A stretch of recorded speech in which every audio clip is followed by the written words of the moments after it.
This will be an unusual video, to complement our unusual times. I figured because there's so much strangeness in the air, and because I've built up so much to say over the past year or two, and can't possibly devote full-length videos to each major topic, and because most of us are stuck indoors in a quarantine situation, why not just take a casual, eclectic walk through a slew of subject matter, with the backdrop of some hopefully pleasant music and visuals.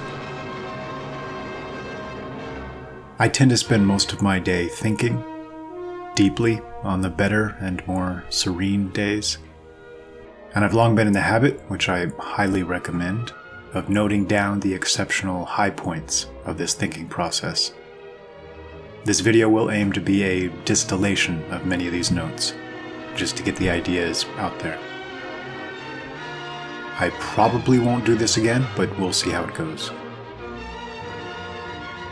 Firstly, with regard to the major topic on everyone's mind, this won't be a video about the virus for the most part.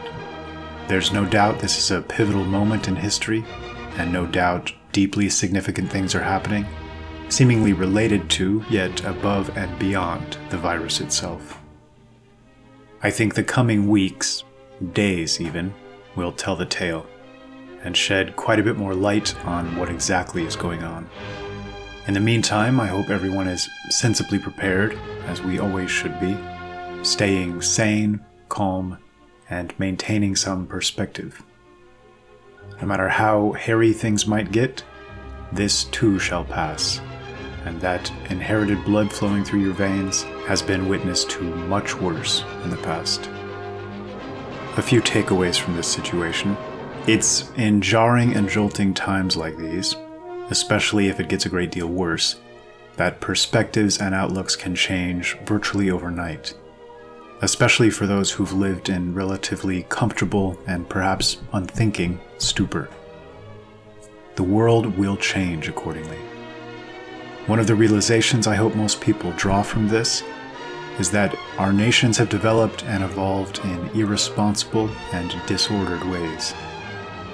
There's a class of men that profit greatly from making nations dependent on each other via a deeply corrupt international trade structure, destroying their robust independence and sovereignty and replacing it with a house of cards in delicate balance, prone to collapse in so much as a strong breeze, let alone hurricanes or tornadoes.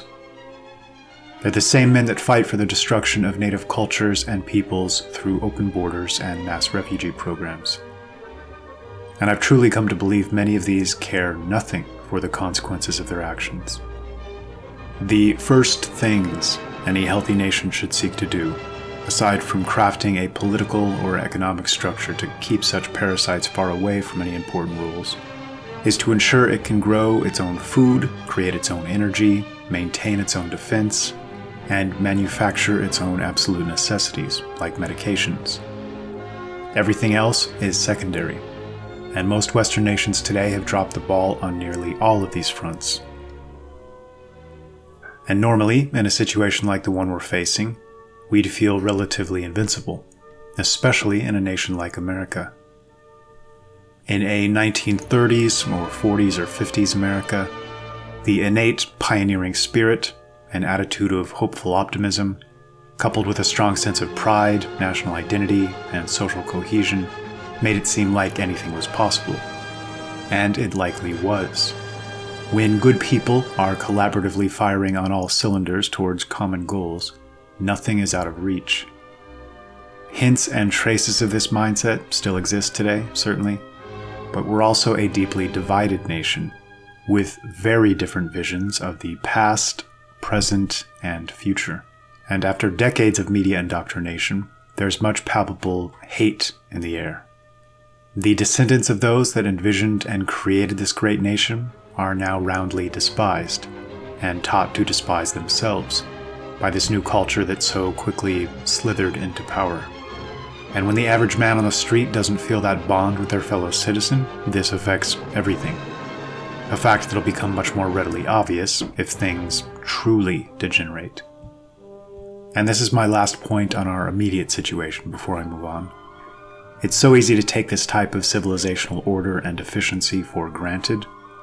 These ideas and institutions and higher societal standards, crafted by that type of great man in such short supply today, that have allowed us to operate without open warfare in our streets. But it really is a fragile, delicate balance. And worst case scenario here, we're all about to find this out the hard way. It's already beginning. Reports of speed limits being wholly ignored, fights breaking out all over the nation over toilet paper and similar nonsense, footage of people walking into stores and calmly filling backpacks full of stolen goods before walking out. Many of the more liberal areas have now stated openly they won't prosecute such crimes. If word gets around, considering our demographic situation, things might get very ugly very quickly. History shows us clearly that such an unraveling tends to happen exponentially. And this makes perfect sense, because when order breaks down in one context, it becomes far easier for it to break down in others. And just as importantly, to envision it breaking down in others. And soon, the hive mind is operating on the frequency of the jungle, as full-scale panic takes hold. Order is, after all, something that begins in our minds. It's a psychological conception that causes us to respect that courthouse, or that security guard, or that officer. If the moment comes that this fear and respect is no longer felt, we'll immediately begin to pay the price for our decades of mistakes. And before we leave this topic, a quick note on how we got to this point. Let's pull back significantly and consider the manner of life several hundred years ago. At almost any point in the Western world, individuals had no problem fulfilling essential needs like food or shelter, even games and entertainments. Many even found themselves with a great deal of free time. Flash forward to the present day with our massive advances in technology, reducing the time and effort required to yield food, clothing, shelter, or consumer products, and one would think we'd have nothing but free time, and essentially be living in a paradise of sorts. This obviously isn't the case. So why isn't it the case?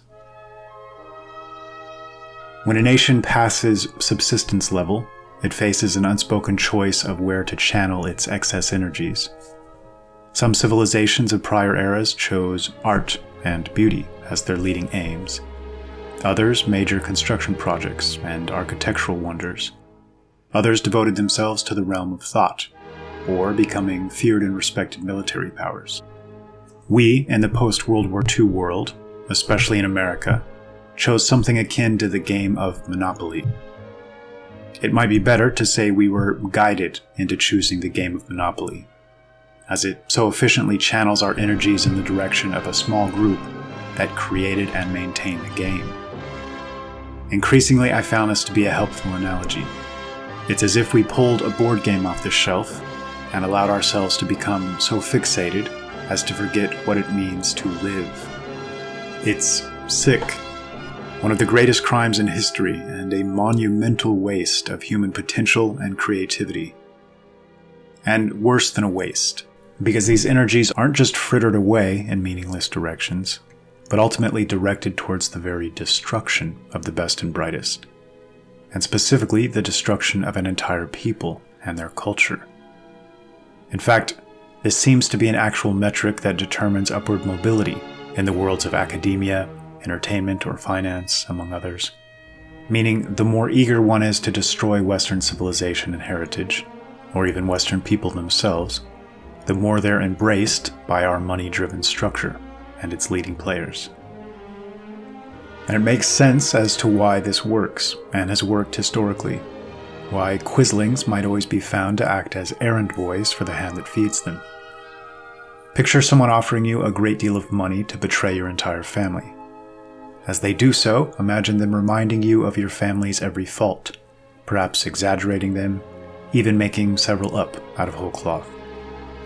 So now you're provided with both a major incentive and an excuse, some feeling of justification. Our system is now geared towards finding these people, grooming them, and thereby creating a little army of largely unthinking, profit-seeking individuals on autopilot. trained not to ask questions, who then circle the wagons and protect one another if challenged in any way.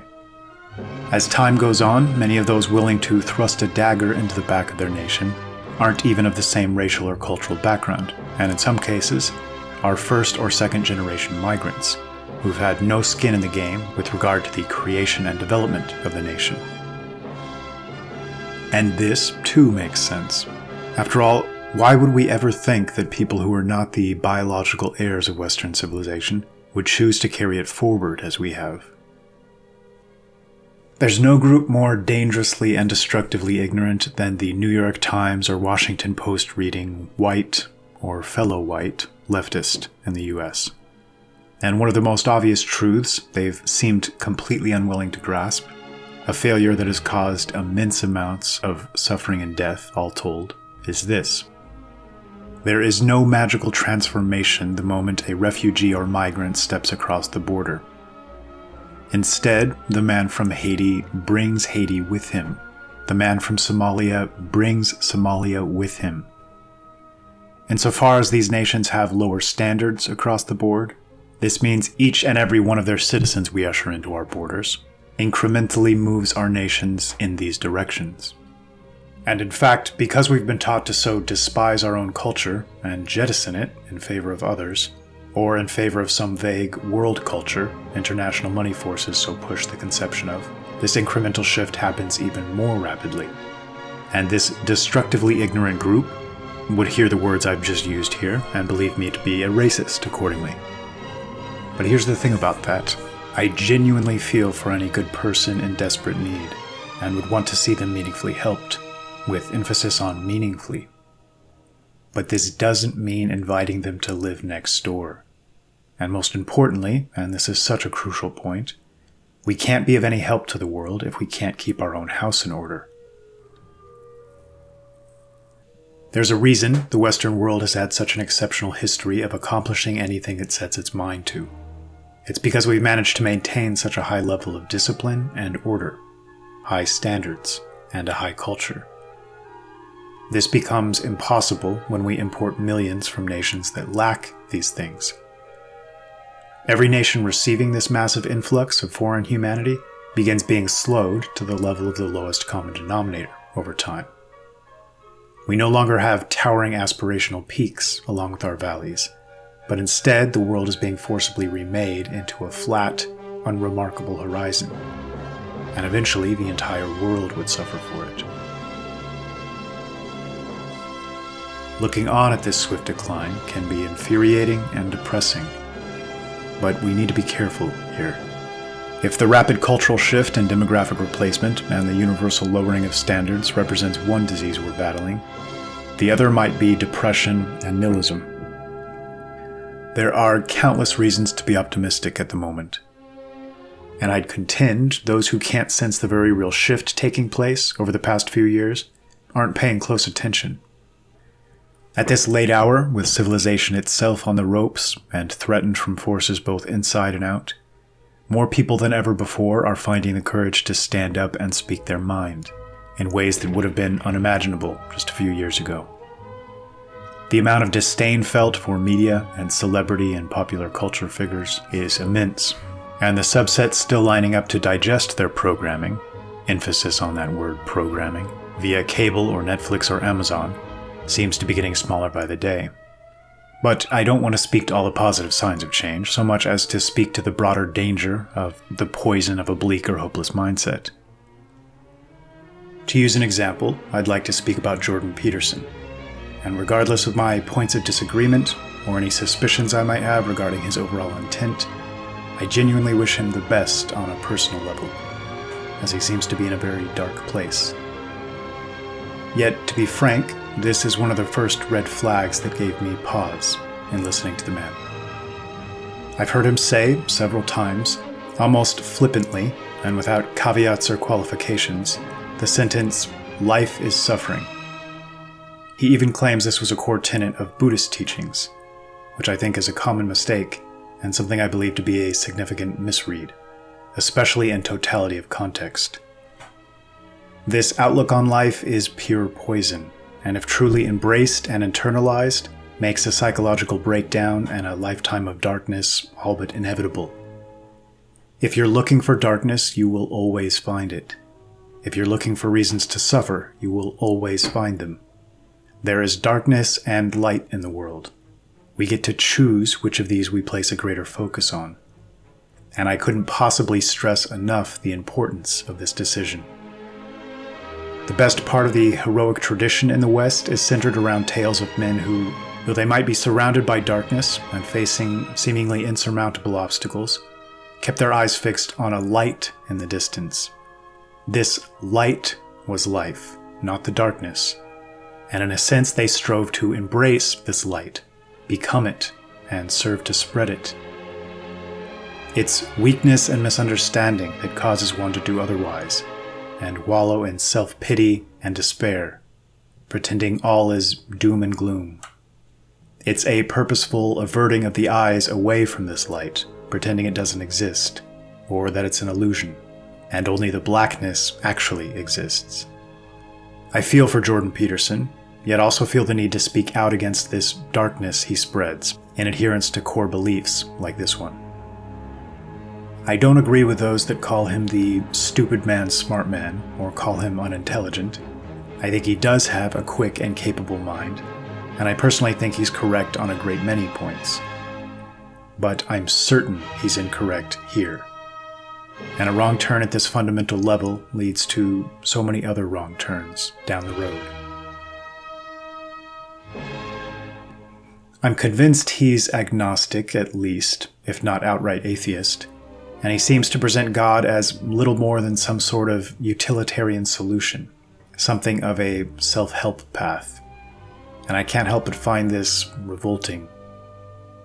Instead of recognizing the divine as so high and lofty as to evade complete understanding, let alone description, he seems to cheapen it to the level of an idea invented just to provide ourselves a bit of comfort and instruction. Many years ago, this might have made sense to my ear on some level. I like to think my thinking has evolved quite a bit since, and I feel I recognize just how backward this is. Of course, I don't know the man personally, so all that I say here should be taken with a grain of salt.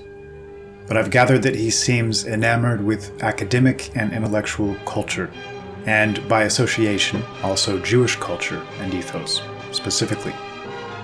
He has nothing but the highest praise for the general philosophy and worldview arising from this camp. And consider what happened to psychology, in particular, after the Sigmund Freud and Carl Jung split, and after the Western world sided with Freud and a very Jewish psychology post-World War II.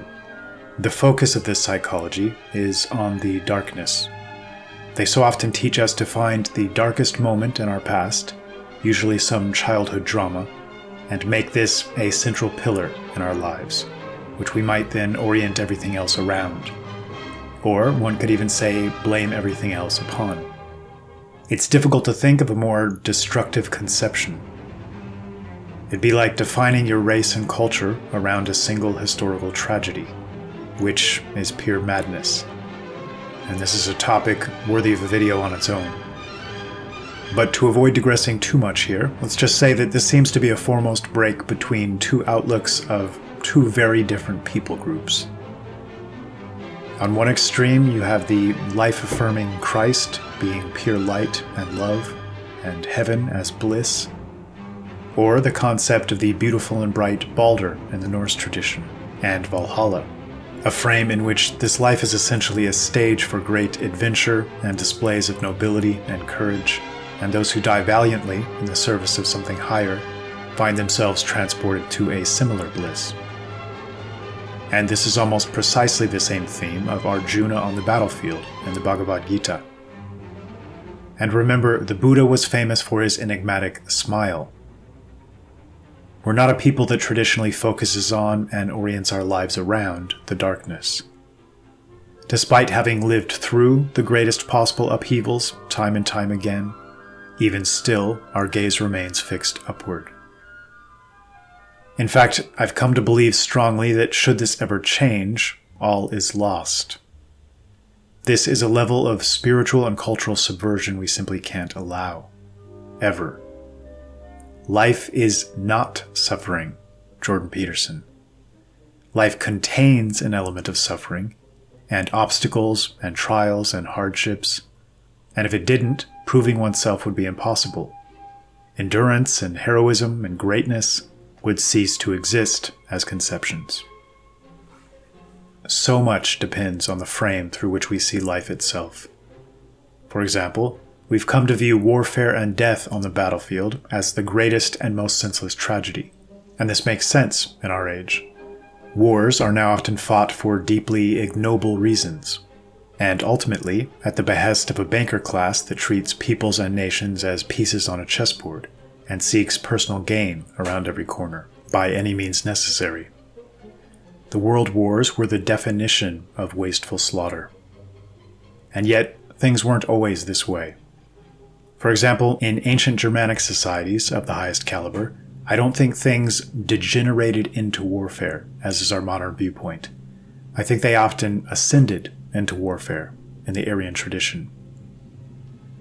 A bit like a buck in rutting season, seeking great risk to prove himself, this warfare was a natural state of being, arising from tremendous health and an excess of vital energy. Men knew the great risks, yet took them willingly. This mutual testing of mettle helped men come to know themselves and one another far better, helped develop efficient and effective hierarchies, and allowed stronger or healthier or better-oriented peoples to preserve influence or leadership over those that were perhaps more chaotic or undisciplined. Ideally, and often, for the greater good. And with regard to the most significant battles in recorded history, such as the Goths and Romans joining forces to prevent the incursion of the Huns, or Charles Martel standing against the Islamic push into Europe, there's something transcendently beautiful here in heroically being willing to go to any lengths to defend family and culture and nation and preserve their sacred freedoms and way of life. And let's be frank, many of our most heroic and courageous fell on these fields, with much of our best blood being absorbed into this soil. But ultimately, the choice is ours as to whether this blood fertilizes the ground for the growth of something great. Ironically, it was only when scheming court eunuchs and their handlers began to take power, men who'd never seen a battlefield in their lifetimes, that warfare became less healthy and natural, and a more utilitarian power grab to benefit the very worst sorts of men, who began so expertly operating behind the scenes. A nihilistic mindset and a dark and negative outlook doesn't just tear you to pieces internally, it also makes a person innately unlikable. To be liked or loved, you need to like and love things. Good people tend to naturally be drawn to what they intuitively sense are healthy and life-affirming conceptions. Hundreds of thousands so resonated with Jordan Peterson when he struck a chord that helped give them hope, that told them to take responsibility for themselves and their state of being, that provided a path away from much of their chaos and confusion, and set portions of the world in good order. This was his draw, and justifiably so. Much of the best of what he brought to the table was a rehash of great wisdom of the past. We simply needed reminders, and always will need reminders. But the ultimate tragic irony here is that a man who was helping so many others take the first steps towards finding real meaning in their lives seemingly wasn't able to find deep meaning in his own, in my blunt opinion. And this couldn't help but emerge over time. Again, I certainly don't mean to kick a man while he's down, especially a potentially well-intentioned one. But I think one of the lessons here is to learn to take the best of what a thinker or personality might offer you, ride that train as long as it maintains forward momentum, but be ready to hop off a bit wiser and richer as soon as it seems to stall. And if our goal in thinking and communicating is to help make greater sense of the world and restore order to this chaos, that's exactly how it should be. It'd be selfish and wrong-headed to want it any other way. And I'd like to repeat something just voiced for emphasis. To be liked or loved, you have to learn to like and love. You have to find things to like and love about the world. To be a positive force that people might resonate with, you need to find a positive path.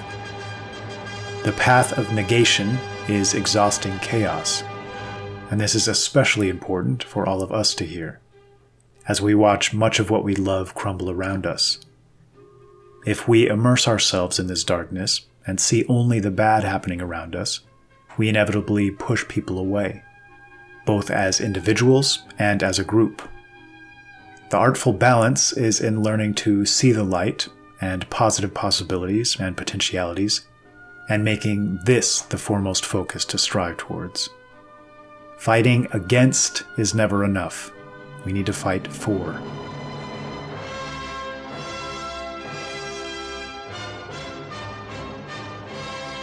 I just stumbled across this in my notes, though I don't know where the text is from.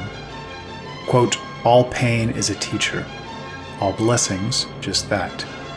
Believe this at your core, and you will never be unhappy in a struggle." End quote. And another snippet from my notes, from who knows where. Quote, "Let them have cronyism, nepotism, endless promotion, even complete temporary and material success. Let us focus on mastery, excellence, on wisdom, on physical, intellectual, and spiritual maturity, and health.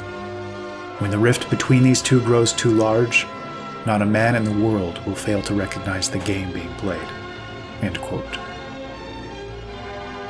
While we've been training at high altitude, in low oxygen, on a playing field so steeply and artificially tilted against us, they've been coddled at sea level, growing weak from lifetimes of seeking instant gratification, pleasure, and contentment.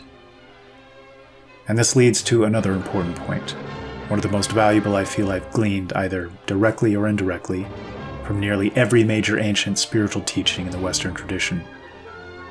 If you'd like to be happy, don't seek happiness. Happiness is a byproduct of other, far more meaningful pursuits. Seek to find your own destined path in life and walk it to the best of your ability, and happiness can't help but tag along. Seek health, order, beauty, excellence, and some higher calling. In short, strive for anything more deeply meaningful, and happiness is the byproduct of the process.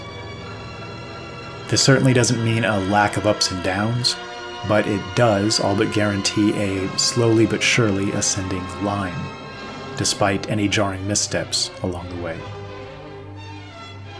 The cult of happiness emerging in recent decades is one of the most disappointing aspects of modernity.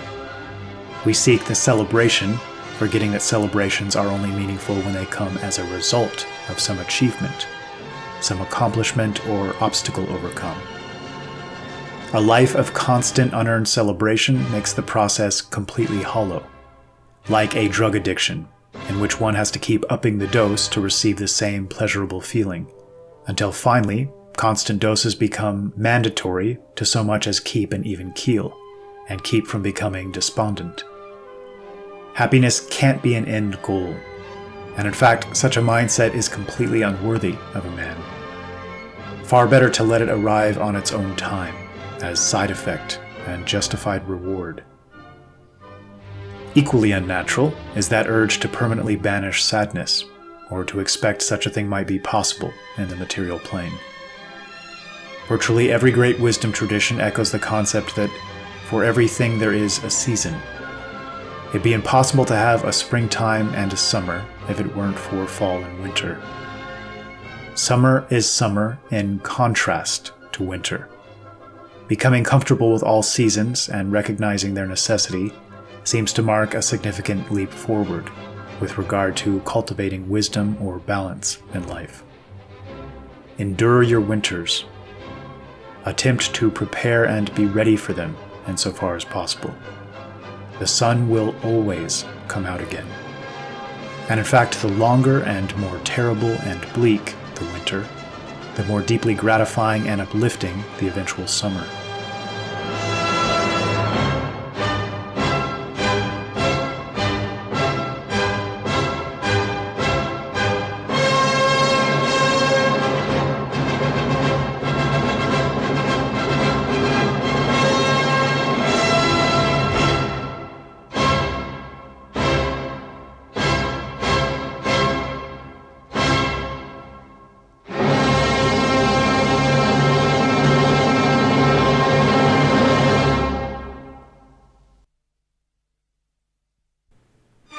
The writer Charles Murray, co-author of the now famous Bell Curve and similar intriguing works, mentions 4 cores he believes are needed for happiness, namely family, community, vocation, and faith. And I think this is close to the mark. In my own strange case, speaking personally, I feel almost as if I've blended all 4 together and can't easily see dividing lines anymore. And despite quite a few hardships, happiness does seem a reliable companion on the whole as a result. And speaking of Charles Murray, I wanted to make an interesting point as to why I think there are so few of his types. Roger Scruton once said, "It is not so unusual to be a conservative, but it is unusual to be an intellectual conservative." And of course, this is true. But I don't think many have considered why it's true. There doesn't seem to be an intelligence gap between right and left, and in fact, many studies I've seen seem to indicate that if there is, it's the right which has the IQ edge, though much of this might be explained by issues of racial demographics. But with regard to intellectuals, the left certainly has a near monopoly here. And I think the reason is as simple as it is fascinating. Increasingly, intellectualism is defined more and more as those who embrace and promulgate complexity and complex ideas, as opposed to exercising true problem-solving ability or keen and proven judgment. Complexity and newness represents a moving away from a core that true conservatives of the ancient type seek to conserve. In other words, intellectualism is leftism in a sense. Johann Goethe said it well in voicing his personal opinions of the Jewish culture and character. Quote, "This crafty race has one great principle. As long as order prevails, there is nothing to be gained." End quote. And this might be properly said of the most proactive, self-described intellectuals. Spearheading a shock to the system or natural order with a new idea or institution is a great way to gain attention, power, influence, and certainly money. Unfortunately, most new ideas are quite bad, even if they might appear otherwise at first glance due to hype and manipulative framing. And the same might be said of most new institutions, even technologies. This certainly isn't to say that innovation is always a net negative, but it is to say that if not done with the greatest possible care, by well-oriented and healthy minds striving towards positive goals, the result will almost certainly be a net negative for all except the small handful positioned to personally gain.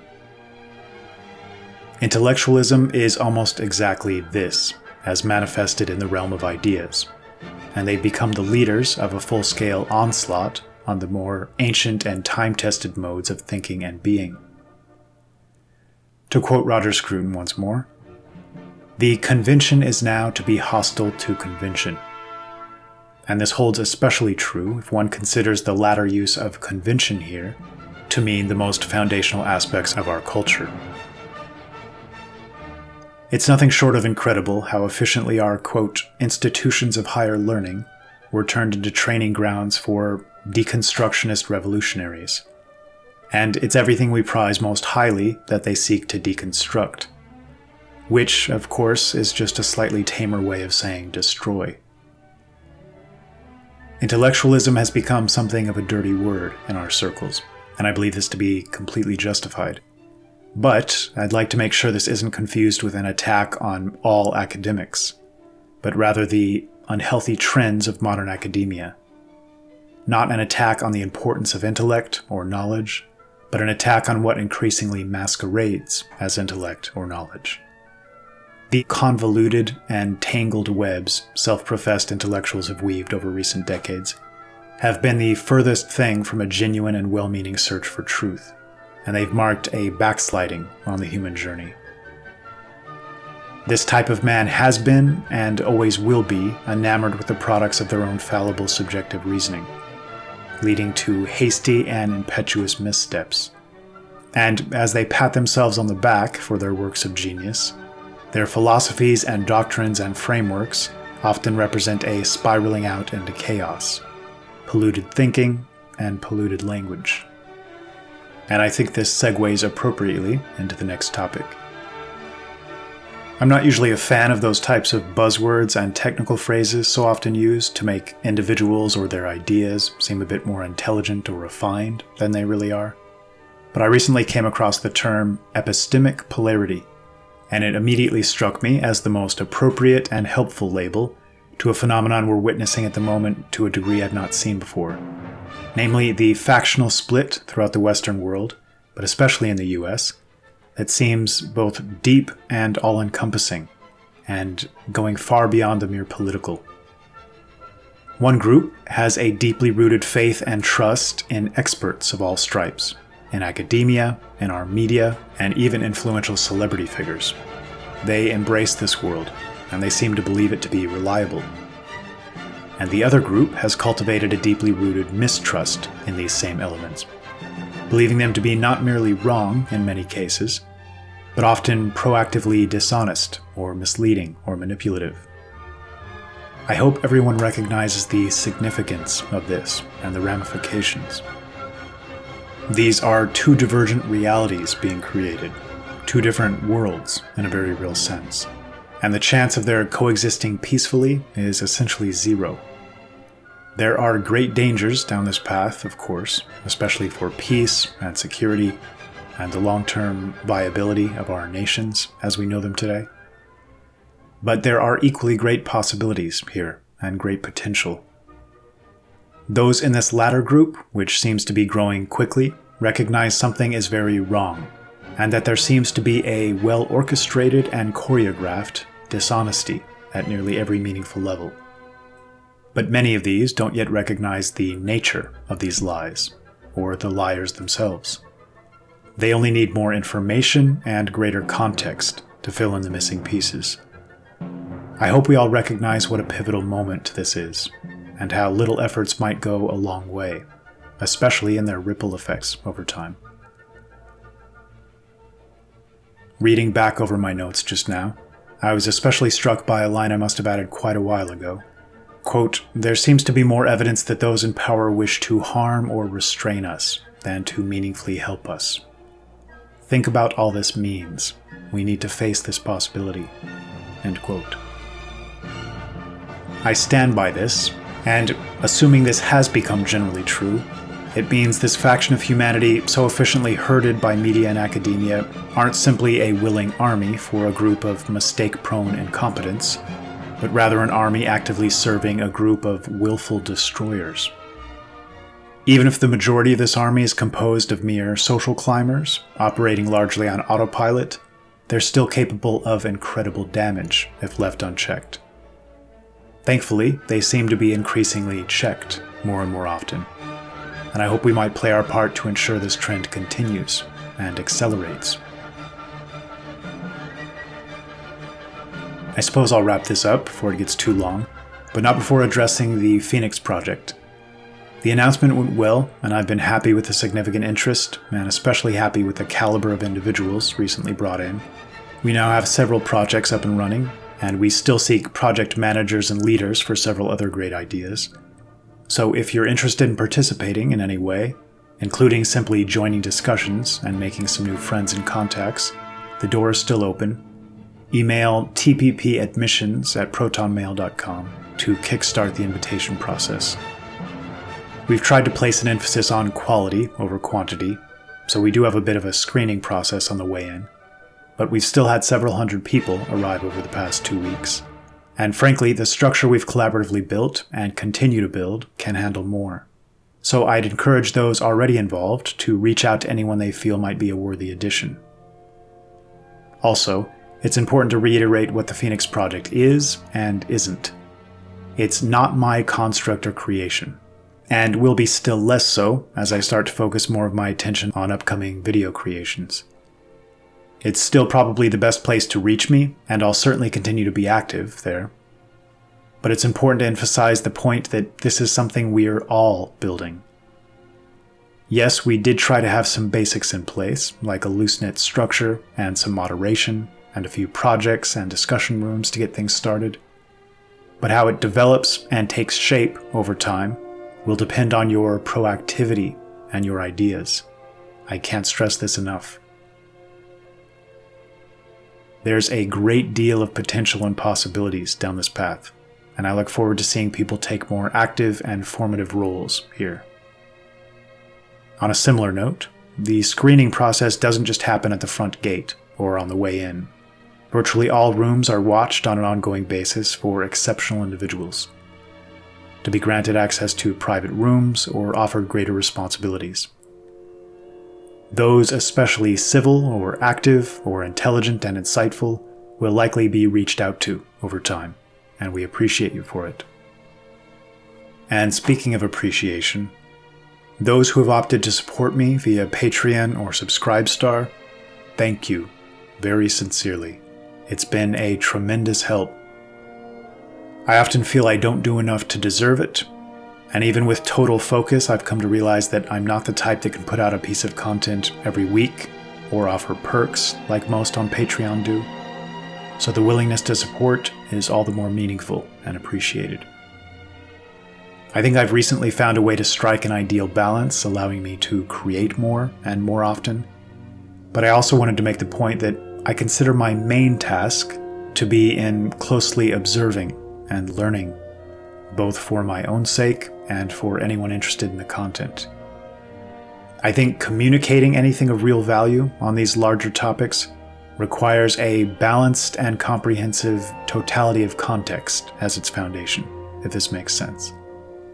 And I don't want to fall into that habit of spending 90% of the time creating and 10% of the time thinking and learning, for the same reason it's not ideal to spend 90% of your life speaking and 10% listening.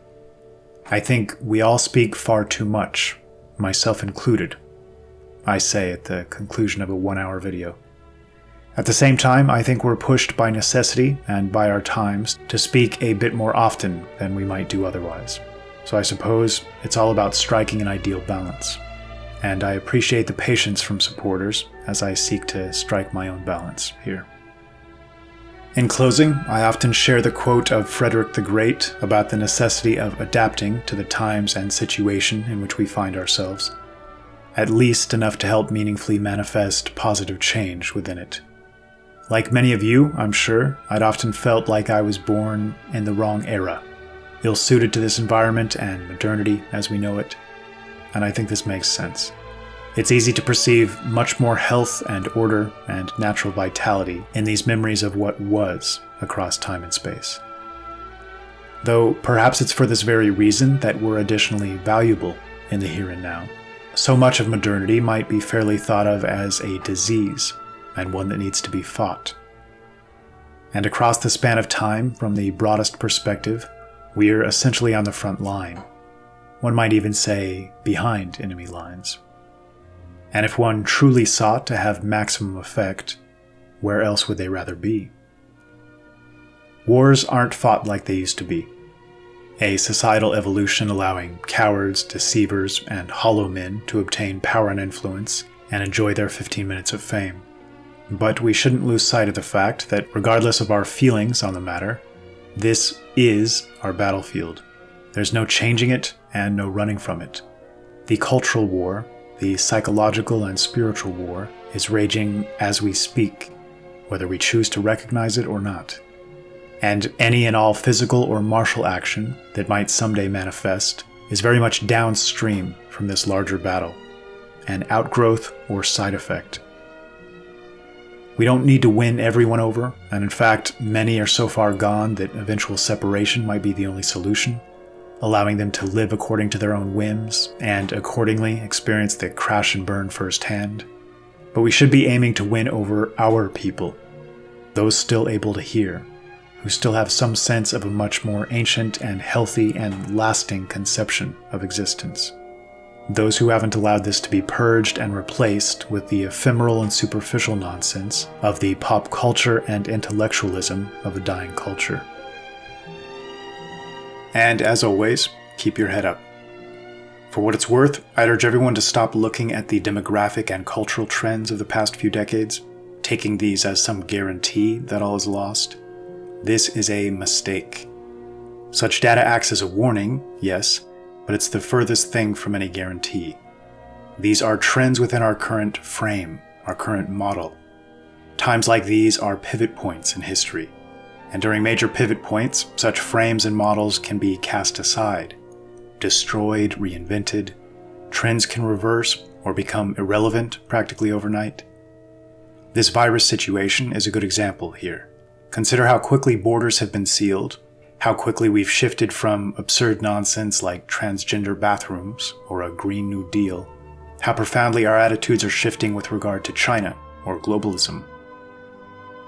Only in the most comfortable and coddled times can such extreme ignorance and degenerate thinking dominate the day.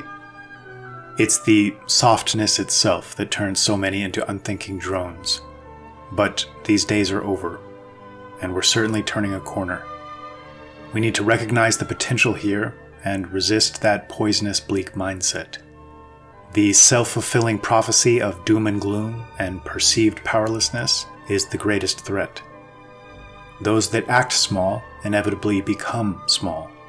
We're not that. Let's not act like it. Thanks for listening. I hope you're all well, healthy, and striving in the right direction.